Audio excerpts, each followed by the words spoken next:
Bonjour à tous les lecteurs de Time to Sign Off, j'espère que vous allez bien, c'est Manuel Perrondet chez Chef d'œuvre. Je vous retrouve comme chaque année à ce mois de juillet pour vous donner quelques conseils pour l'été. J'espère que le soleil est avec vous, j'espère surtout que vous profitez de ces vacances. Voici donc quelques grands vins, quelques conseils, quelques coups de cœur également qu'il me tardait de partager avec vous. Alors qui dit évidemment été dit forcément rosé, c'est vraiment le vin que l'on aime partager, que l'on marie parfois sur des mets qui sont impossibles à marier avec des blancs ou des rouges. Je pense à la tomate, je pense aux fruits acidulés qui des fois sont vraiment percutants et qui ne fonctionnent pas avec les vins rouges par exemple. Alors pensons évidemment à ces rosés, à condition bien sûr de bien les choisir. Et pour ça, soyez évidemment très concentrés sur la justesse aromatique, sur la fraîcheur, sur le grip également de saveur que le vin peut proposer. Un rosé, c'est certes un vin simple, mais ça peut être aussi un vin très savoureux.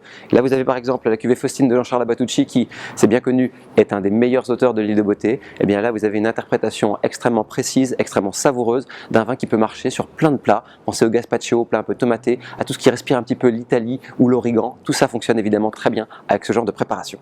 Aussi, pour ceux qui aimeront également les grands vins blancs, eh bien là, vous avez une nouveauté, une découverte, un jeune couple qui vient de s'installer dans la partie septentrionale de la vallée du Rhône, qui opère sur Côte-Rôtie, Condrieu, un petit peu Sessuel également. C'est le duo Graeme-Bott, Julie et Graeme, qui sont un couple qui s'est installé donc il y a quelques années et qui s'initie à un Saint-Joseph absolument remarquable à base de Marsanne et de Roussanne sur un équilibre de 2019 vraiment percutant. On a ici bien sûr les notes de fruits d'été, la pêche de vigne, les notes également de plantes aromatiques qui rejoignent un petit peu une patine très fine déboisée. C'est très fin et c'est surtout incroyablement ensoleillé comme contexte. Voilà le genre de blanc que moi en tout cas j'aime apprécier et surtout avec le thème ici de la découverte et de la nouveauté.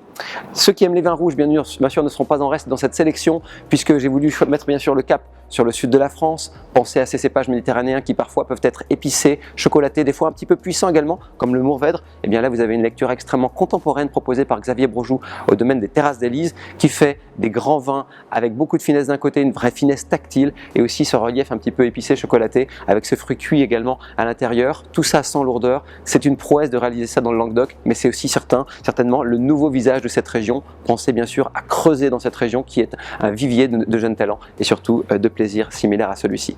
Et puis bien pour terminer avec une bouteille qui marquait un petit peu notre coffret du mois d'août, je voulais simplement parler de cette liqueur de citron de Jean-Marc Rouleau. Le citron, vous savez, c'est parfois les limoncello. Là, c'est autre chose, quelque chose de beaucoup plus subtil, interprété par ce grand vitificateur de Meursault qu'est Jean-Marc Rouleau.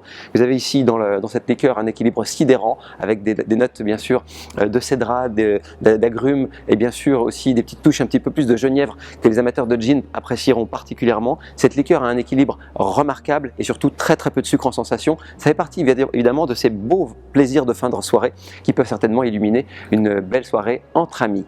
Voici donc pour cette sélection de TTSO pour ravir votre été. J'espère évidemment que ces vins ont piqué votre curiosité. Rappelez-vous, le vin c'est du partage, des bons moments passés ensemble, en famille, parfois avec des amis. Sur ces mots, passez un très bel été et à très bientôt sur Time to Sign Off.